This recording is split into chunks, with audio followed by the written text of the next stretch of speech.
खास का बात मैं आपको बताना चाहूँगा, यहाँ कोई एक ही पार्टी के लोग अगर कहीं लगाए भी हैं कहीं आदमी, तो अपनी एक ही पार्टी के आदमी, हमारा आदमी लगाया कोई नहीं, तो फैसिलिटीज क्या देते हैं क्या नहीं देते हैं वो बात की बात है। जितेंद्र सिंह राणा जी के लिए मैं एक मैसेज देता हूं कि हम जैसे ये यूथ के लड़के हैं, हम लोगों के ऊपर कोई केयरफुल कोई नहीं है, हमें किसका सहारा है। हमने एक एक दिन तोड़ के उनको, जो आपके नीचे जो नुमाइंदे जो टट्टू रखे गए हैं, सपारसी टट्टू बोलता हूं उनको मैं, किस लिए वो अपना घर, अपने दोस्त, अपने परिवार के बारे में एप्को कंपनी के जो पीएम साहब हैं, उन्होंने कहा कि हमने 75% लोकल एम्प्लॉयमेंट दी है इधर, तो 25% हमने बाहर से लाए हैं, लेकिन वो सारा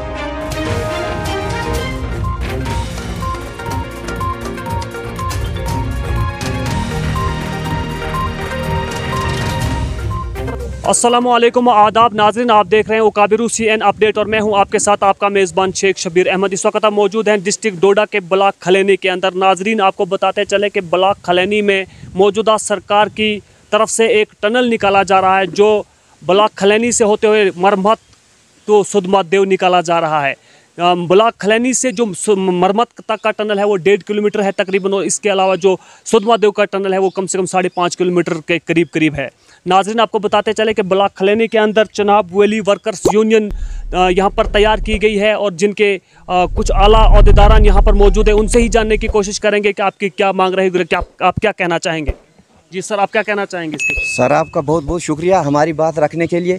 सर, जब पहले जहाँ ये कंपनियाँ जब आई तो हम कंपनी के पास गए, जो खलैनी में ऑपरेट कर रही कंपनी, जब उसके पास गए हमने कहा कि आप बताएं कि आप इधर आए हुए हैं, तो इधर यूनियन बनी हुई है, तो जो यूनियन के हिसाब से काम करना पड़ेगा, क्योंकि जो लेबर लॉ है उस हिसाब से काम करना पड़ेगा। वो कहते नहीं, हम तो बिल्कुल यूनियन को मानेंगे ही नहीं, हमने जो करना सो करना, नहीं तो हम इस्तीफ़ा दे देंगे। उस तरह चलता रहा सर, चलता रहा। आज 1 साल हो गया, लेकिन ना ही वो मानते हैं ना कुछ। इधर आज से पहले भी यूनियन बनी थी, लेकिन उन्होंने बिल्कुल नहीं माना। एडमिनिस्ट्रेशन के साथ भी हमने बात की, लेकिन वो एडमिनिस्ट्रेशन को भी इग्नोर करते हैं। जब हम एडमिनिस्ट्रेशन जो उनको गाइडलाइन देती है, जब हम वो गाइडलाइन पे पूरा नहीं उतरते हैं, जब हम उनको पूछते हैं तो वो एडमिनिस्ट्रेशन को भी गालियाँ देते हैं। लेकिन मुझे हैरानगी है कि वो एडमिनिस्ट्रेशन भी क्यों खामोश है। एडमिनिस्ट्रेशन भी उन पर कोई एक्शन नहीं कर रही है। लिहाजा अब हम सब जो इधर के बेरोज़गार लोग हैं सब इकट्ठे हुए, और हमने कोई रास्ता निकालने की कोशिश की, तो हमने एक बार फिर ये कोशिश की कि एक और यूनियन बनाई जाए। तो हम लोगों ने एक यूनियन बनाई, वो चिन्हाव वैली वर्कर्स यूनियन जो है डिस्ट्रिक्ट डोडा की, तो उसके साथ हमारी यूनियन जो है तो एफिलिएटेड है। तो लिहाजा हमने उनको कहा कि आप हमें प्रॉपर तरीके से गाइड करें कि कैसे काम करना कैसे नहीं करना। तो सर, ये यूनियन जो है ये बिल्कुल जो गाइडलाइन है गवर्नमेंट की उसी हिसाब से काम करेंगे। हम कोई गैर कानूनी काम नहीं करेंगे, लेकिन हमारे साथ इंसाफ नहीं हो रहा है, यहाँ के मजदूर के साथ इंसाफ नहीं हो रहा है। देखिए सर, हम आपसे ये भी जानने की कोशिश करेंगे कि जैसे पहले भी सुनने में आया कि यहाँ जो ब्लास्टिंग हो रही है उसकी वजह से लोगों का माल मवेशी मर रहे हैं, और उसके अलावा लोगों की प्रॉपर्टी जो मकानात बने हुए उसका भी नुकसान हो रहा है। तो आप क्या कहना चाहेंगे इस पर? सर, यहाँ खाली इस टंडल की वजह से ही नहीं, बल्कि पूरा जो प्रोजेक्ट है, ये जो सुध महादेव से लेकर ठाठरी तक, जब यहाँ पर टिप्पर चलते हैं और जब यहाँ पे गर्दो गुबार उठता है, तो इसके 2 किलोमीटर के एरिया में इतनी परेशानी हो रही लोगों को कि वो अगर अपने कपड़े सुखाने के लिए डालते हैं धो के, तो वो उस धोने से ज़्यादा मैले हो जाते हैं 1 घंटे में गर्दे से। अंदर चूल्हों पर गर्दे, पर्दों पर गर्दा, सारी दीवारें उनकी गर्दे से ख़राब हो गई हैं। सारे मवेशी जो बीमार हो गए, खुद इंसान बीमार हो रहे, इतना एयर पोल्यूशन हो गया है और वॉइस पोल्यूशन हो गया है जो इनकी मशीनरी चल रही है। और जो टनलों के इधर जो धमाके हो रहे हैं, ब्लास्ट हो रहे हैं, तो ज़मीनें जो हैं तो वो हिल गई हैं, मकानात क्रैक हो गए हैं। लेकिन कंपनी वाले कहते हैं कि हम लोकल्स को नहीं लगाएंगे कंपनी में, वो बाहर से ला रहे हैं। छोटे से छोटा मुलाजम उन्होंने बाहर से लाया, तो ये इंसाफ नहीं हो रहा है। हमारी लड़ाई रहेगी, हम अपना हक लेके रहेंगे, ये कंपनियों को समझना चाहिए। देखिए सर, हम आपसे ये भी जानने की कोशिश करेंगे, जैसा आपने कहा कि जहाँ पे जितने भी एम्प्लॉयर इस कंपनी ने यहाँ पर लगाए हैं वो सारे बाहर से लगाए गए हैं। आपका कहने का मतलब यह है कि सबसे पहले ब्लॉक खलैनी के नौजवानों को यहाँ पर प्रायोरिटी देनी चाहिए, प्रायोरिटी बेस पर लगाना चाहिए। उसके बाद पूरे डिस्ट्रिक्ट के जो डिस्ट्रिक्ट डोडा के नौजवान बेरोजगार हैं उनको प्रायोरिटी पर लगाया जाना चाहिए, लेकिन यहाँ पे आउट ऑफ डिस्ट्रिक्ट लोगों को लगाया जा रहा है। तो आप डिस्ट्रिक्ट एडमिनिस्ट्रेशन से, यूटी इंतजामिया से और सेंट्रल गवर्नमेंट से क्या मांग करेंगे? हम सेंट्रल गवर्नमेंट से, यूटी इंतजामिया से और डिस्ट्रिक्ट एडमिनिस्ट्रेशन से यही मांग करेंगे कि जिस इलाके में से ये सड़क निकल रही है, ये जो सड़क का प्रोजेक्ट चल रहा है, उस इलाके के जो नियरेस्ट हैं सबसे पहले उनको एंगेज किया जाए और जितनी भी ये कंपनियां हैं तो इनके वेजेस जो हैं वो मिनिमम वेजेस जो हैं वो लगाए जाएं, अपनी मर्ज़ी से वो सैलरी ना दें और अपनी मर्ज़ी से लोगों को परेशान ना करें। गवर्नमेंट की जो गाइडलाइन है उस हिसाब से वो काम करें। गवर्नमेंट की अगर ये गाइडलाइन है कंपनी को तो हमें बताएं कि उन्होंने अगर ये गाइडलाइन दी है कंपनी को कि भाई आपने लोकल लगाने नहीं, कंपनी में बाहर से लगाने, तो हमें बताएं। अगर गवर्नमेंट का गाइडलाइन उनको ये है कि ठेकेदारों से ही काम कराना है और मजदूरों और गरीबों को खून चूसना है तो हमें बताएं। अगर ये उनके पास गाइडलाइन नहीं है तो वो काम बंद करें, हम काम करने नहीं देंगे। जी हाँ नाज़रीन, आपको याद दिलाते चलें कि आज से पहले सेंट्रल गवर्नमेंट जो मौजूदा हुकूमत है इन्होंने बहुत बार कहा था कि हर इलाके के अंदर, हर डिस्ट्रिक्ट के अंदर नई इंडस्ट्रियल पॉलिसीज़ अपनाई जाएगी और वहाँ के मुकामी लोगों को रोज़गार फराहम किया जाएगा। लेकिन ताज्जुब की बात यह है कि डिस्ट्रिक्ट डोडा चिनाब वैली के अंदर जो ये टनल निकाला जा रहा है इसमें आउट ऑफ डिस्ट्रिक्ट्स और आउट ऑफ स्टेट लोगों को यहाँ पर ला करके यहाँ के लोगों के ऊपर मुसल्लत किया जा रहा है। इसी तनाजुर में हम आपको याद दिलाते चलें कि चिनाब वैली वर्कर्स यूनियन जो बनाई गई है ब्लॉक खलेनी में, इसका ब्रांच ऑफिस ब्लॉक खलेनी में है। यहाँ के और नागरिकों से जानने की कोशिश करेंगे कि आपकी क्या मांग रहेगी और आपकी क्या डिमांड रहेगी यूटी इंतजामिया से। थैंक यू, आप यहाँ आए, बड़ी खुशी की बात है कि आप हमारे पास आए, हमारी बात सुनने के लिए यहाँ आए। मैं आपसे एक ही गुजारिश करता हूँ कि यहाँ पर एक ख़ास का बात मैं आपको बताना चाहूँगा। यहाँ कोई एक ही पार्टी के लोग अगर कहीं लगाए भी हैं कहीं आदमी, तो अपनी एक ही पार्टी के आदमी लगाए गए हैं। लेकिन यहाँ पर खासकर जो रिटायर्ड आर्मी के आदमी थे यहाँ उनको नहीं लगाया गया, बल्कि एक हथगड़ू लोग यहाँ उन्होंने लगाए हैं जिनके पास डंडा चलाने की जांच नहीं है, बंदूक की तो बात दूर है।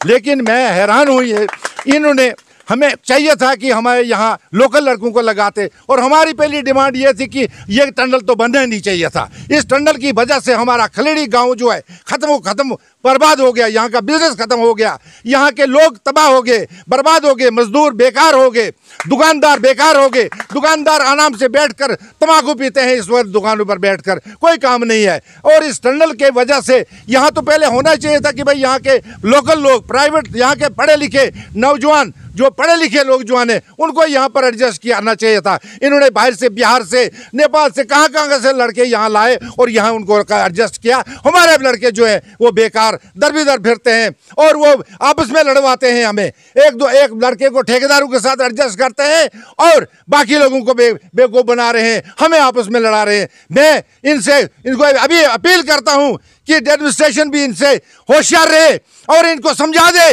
कि लॉन्गरेज लेबर जो यहाँ की लेबर है वो बहुत तंग आ चुकी है, और कहीं ऐसा ना हो कि आपको मार यहाँ का आनी पड़े और आपका प्रोजेक्ट बंद करना पड़े। मैं आपसे गुजारिश करता हूँ कि कम से कम और नहीं कोशिश तो यहाँ के लोकल लड़कों को एडजस्ट करो। और खासकर मैं बाकी लोगों की, बाकी जगह की बात नहीं करूँगा, मैं खलेड़ी गांव की बात करूँगा। हमारे खलेड़ी के बच्चे नशे करते हैं, बुरे बुरे कामों में लगते हैं, उन लोगों को एडजस्ट कीजिए। मैं उनके लिए बेकार गुजारिश करता हूँ कि कंपनी को अगर ये प्रोजेक्ट चाहते हैं, ये प्रोजेक्ट यहाँ का कामयाब रहे तो ये यहाँ के लड़कों को एडजस्ट करे। इन्हीं अल्फाज के साथ देखिए सर, मैं आपसे ये भी जानने की कोशिश करूँगा कि जैसे आपने कहा कि यहाँ के लोग, यहाँ के नौजवान जो है वो नशे में मुब्तला हैं और उनको वहाँ पर रोज़गार दिया जाए ताकि वो नशे से मुक्त हो सकें।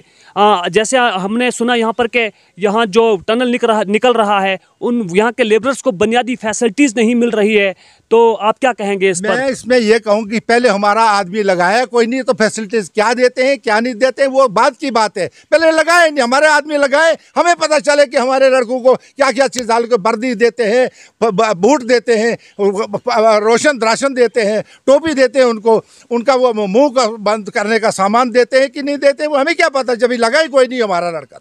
जी हाँ नाजरीन, इनका कहना यह है कि फ़िलहाल हमारे ब्लॉक खलैनी से कोई भी किसी भी नौजवान को इस कंपनी के अंदर एडजस्ट नहीं किया गया है। इनकी मांग यह है कि सबसे पहले फर्स्ट प्रायोरिटी पर ब्लॉक खलैनी के लोगों को लगाया जाए और डिस्ट्रिक्ट डोडा के नौजवानों को फर्स्ट प्रायोरिटी पर लगाया जाए। और अगर ऐसा नहीं होगा तो ये प्रोजेक्ट और ये टनल बनना, सुध महादेव का टनल बनना एक ख्वाब ही रह जाएगा, ये मुकम्मल नहीं हो सकता है।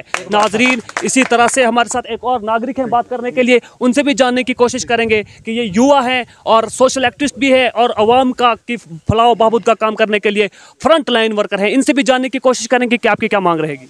सर, मैं सबसे पहले मैं आपका शुक्रिया करूँगा कि आप हमारे खलैनी में आए, कि हमारे जो लोग हैं, हमारे जो यूथ के लड़के हैं, हमारे जो बुज़ुर्ग हैं जो यहाँ बैठे हैं, उनका थोड़ा सम्मान बढ़ा कि आप यहाँ आए। मैं तो एक बात बोलता हूँ, सीधा पार्लियामेंट के लिए। सबसे बड़ी बात जो होती है एक घर, उस घर में एक इंसान होता है, वो किस लिए जीता है कि अपने परिवार के लिए जीता है। जब उस घर में उस परिवार का सिस्टम नहीं चलता है तो जो वो इंसान होता है वो पता नहीं क्या क्या सोचता है, उसकी क्या सोच होती है वो उसके दिल में होती है। मगर यहाँ का जो डिस्ट्रिक्ट डोडा की बात जो चल रही है, प्रोजेक्ट की बात जो चल रही है, ये एक घर से ही ताल्लुक़ रखती है। एक मजदूर, एक गरीब इंसान जो आउट ऑफ स्टेट जाके यहाँ से काम करता है, पता नहीं क्या क्या काम करता है वो उसको पता है। मगर जब आज उसके घर में ये काम आया, उसके साथ बेइंसाफ़ हो रहा है। किस लिए कि हमारे जैसे यंग लड़के जो पढ़े लिखे क्वालिफाइड जो लड़के हैं हमारे डोडा डिस्ट्रिक्ट के अंदर में, डॉक्टर जितेंद्र सिंह राणा जी के लिए मैं एक मैसेज देता हूं कि हम जैसे ये यूथ के लड़के हैं, हम लोगों के ऊपर कोई केयरफुल कोई नहीं है, हमें किसका सहारा है। हमने एक एक दिन तोड़ के उनको वोट दिया था, इसलिए दिया था कि हमारे खिलानी हमारे डोडा डिस्ट्रिक्ट में हम लोगों को लड़ाया जाए, हम लोग आपस में लड़ते रहें। किसके लिए? मगर एक काम के लिए, रोज़गार के लिए। हमारे पास पैसा होता तो हम काम करने का हमें कोई ज़रूरत नहीं होती, हम इस प्रोजेक्ट के लिए नहीं लड़ते। पर हमारे पास पैसा नहीं है, हम एक मजदूरी से एक मतलब दुख से गुजर रहे हैं। अगर आप उस स्टेट के मतलब हमारे जम्मू एंड कश्मीर स्टेट के आप पार्लियामेंट में बैठे हैं, 4 मंत्रालय हैं आपके पास, मगर हमारे पास क्या है? कुछ भी नहीं है। हमारा एक सहारा है कि हमारा राणा साहब पार्लियामेंट में है हमारे डोडा डिस्ट्रिक्ट का, जिसने हमारे लिए ठाठरी से लेके शुद्ध महादेव के बीच में जितने भी लोग, एक गरीब घर के जो लोग मतलब जो ताल्लुक पुअर फैमिली से बिलोंग करते हैं, उन लोगों के लिए मैं एक मैसेज देता हूँ राणा साहब आपके लिए कि कल भी आपने जीतना है और हम लोगों ने आपके साथ समर्थन रखना है। पर हमें आपका समर्थन चाहिए, आप हमारे साथ समर्थन दीजिए, हम आपको आगे जिताएंगे। को जो पार्टी हमारे साथ समर्थन करेगी हम उसके साथ सपोर्ट करेंगे। अगर 2 मिनट के लिए अगर हम सोचेंगे कि अगर जो आपके नीचे जो नुमाइंदे जो टट्टू रखे गए हैं, सपारसी टट्टू बोलता हूँ उनको मैं, किस लिए? वो अपना घर, अपने दोस्त, अपने परिवार के बारे में सोचते हैं। वो ये नहीं सोचते हैं कि डोडा डिस्ट्रिक्ट में भी एक माँ होती है, मगर उनके भी बच्चे हैं, उनके बारे में हम लोग नहीं सोचेंगे तो कौन सोचेगा? यूनियन किस लिए होती है? यूनियन का एक फ़र्ज़ है। इन्होंने ठाठरी से लेके जो शुद्ध महादेव के बीच में जो उन्होंने गंद मचा के रखी है, अपना रेट चल रहा है इनका। मतलब एक आदमी के ऊपर ये 10-10 हज़ार रुपये खा रहे हैं कमीशन, उसका हिसाब किताब लिया जाए। आप नीचे जो लोग आपके पास जिनको आपने काम सौंपा है प्रोजेक्ट का, मैं ये कहना चाहता हूँ। जी हाँ नाजरीन, इनका सीधा मैसेज पार्लियामेंट के अंदर जो डिस्ट्रिक्ट डोडा से बिलोंग करने और ख़ासकर ताज्जुब की बात यह है कि ब्लॉक खलैनी से बिलोंग करने वाले डॉक्टर जितेंद्र सिंह राणा जी के लिए है। इनका कहना है कि वो हमारे यहाँ के रहने वाले हैं, उन्होंने हमारे दम पर, इन लोगों के दम पर और इन लोगों की मेहनत, रात दिन मेहनत करके उनको वोट दिया और उनको जिता करके पार्लियामेंट के अंदर भेजा। और उनके पास इस वक्त 4 मंत्रालय होने के बावजूद उन्होंने यहाँ पर यहाँ के ब्लॉक खलैनी के नौजवानों को इस टनल में जो रोज़गार था उससे बाहर रखा गया है। इनका कहना है कि वो हमारे इस इलाके की तरफ ध्यान दे ताकि यहाँ के नौजवानों को रोज़गार फराहम किया जा सके। इसी तनाजुर में हमारे साथ एक और नागरिक है बात करने वाले, उनसे भी बात करने की कोशिश करेंगे और उनकी क्या फरियाद रहेगी। जी आप क्या कहना चाहेंगे? सर मैं आखिर में यही कहना चाहूँगा कि परसों जब ये सेरेमोनियल ब्लास्ट हुआ इधर, तो जो हमारे एप्को कंपनी के जो PM साहब हैं उन्होंने कहा कि हमने 75% लोकल एम्प्लॉयमेंट दी है इधर, तो 25% हमने बाहर से लाए हैं। लेकिन वो सरासर झूठ है। एक तरफ से तो अंदर से अपनी मनमानी करते और बाहर से हमको लड़ाने के लिए वो बेतुके बयान देते हैं। वो ये साबित करें कि उन्होंने 75% लोकल्स लगाए हैं। वो लोकल्स किसको कहते हैं? उन्हें पता भी है लोकल्स किसको कहते हैं। वो बाहर वाले लोगों को उन्होंने इधर एडजस्ट कराया और कहते हैं हमने 75 लोकल्स लगाए हैं। अगर वो ये साबित नहीं करेंगे तो उनको कानूनी कार्रवाई इस बात पर भी भुगतनी पड़ेगी। जी हाँ नाजरीन, इनका कहना यह है और ये बात सुनकर ताज्जुब हर शख्स को होगा कि कंपनीज कह रही हैं कि 75% लोकल्स को प्रायोरिटी पर लगाया गया है, लेकिन अगर इन्वेस्टिगेशन टीम बिठाई जाए तो 75% लोग आउट ऑफ डिस्ट्रिक्ट और आउट ऑफ स्टेट निकलेंगे, जबकि यहाँ के नौजवान यूथ को नज़रअंदाज किया गया है। नाजरीन इसी तरह से आप देखते रहें उकाबिरू CN अपडेट। शेख शबीर को दीजिए इजाज़त।